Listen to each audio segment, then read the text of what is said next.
Mais il n'y a que 2% de la population qui est au potentiel. Et comment on va le... Donc j'y viens. Ok, Parce désolé, que je vous ai emboîté le si pas. on n'est que sur la partie, on va dire, observation des comportements, on risque de se tromper. Même si, évidemment, un enfant qui a 2 ans pose des questions métaphysiques, a une mémoire gigantesque, s'exprime extrêmement bien et est déjà en train d'inventer des théories, il y a des chances qu'il soit au potentiel. On est d'accord. Mais pour le mesurer, on va avoir recours à des tests. Donc, ce sont des tests au départ qui ont été inventés en 1905 par Binet et Simon pour essayer d'évaluer l'aptitude des enfants à suivre en classe. Ce sont donc des tests qui mesurent plus les compétences langagières, le raisonnement logico-mathématique, la vitesse de traitement de l'information, la mémoire de travail. Dans la mémoire de travail, c'est par exemple pouvoir se souvenir de ce qui est dit pendant un cours, depuis le début du cours jusqu'à la fin du cours.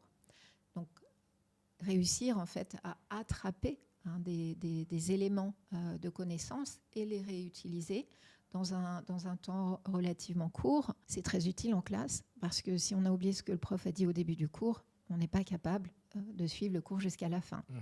Par ailleurs, on va mesurer aussi de manière partielle les compétences visio-spatiales.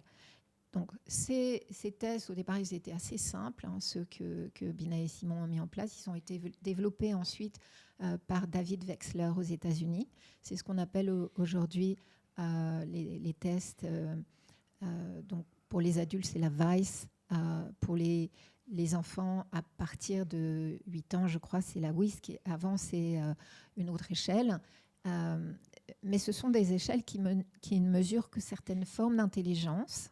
Donc, ces tests, aujourd'hui, les neuroscientifiques considèrent qu'ils ne sont pas forcément suffisants pour rendre compte de toutes les formes d'intelligence, comme je l'évoquais, et qu'on peut considérer que si à une des échelles de Wechsler, c'est-à-dire un des items qui est mesuré comme la compétence langagière, par exemple, si on a plus de 130 et que, par ailleurs, on fait montre de capacité d'adaptation à l'environnement. Donc ça, c'est très important. C'est vraiment un des critères fondamentaux d'une mémoire extrêmement grande, d'une très grande capacité de créativité. Ça veut dire innover, avoir une flexibilité mentale, avoir une fluidité de pensée, être vraiment original dans sa manière de penser. Et autre critère, la capacité d'investissement à long terme. Et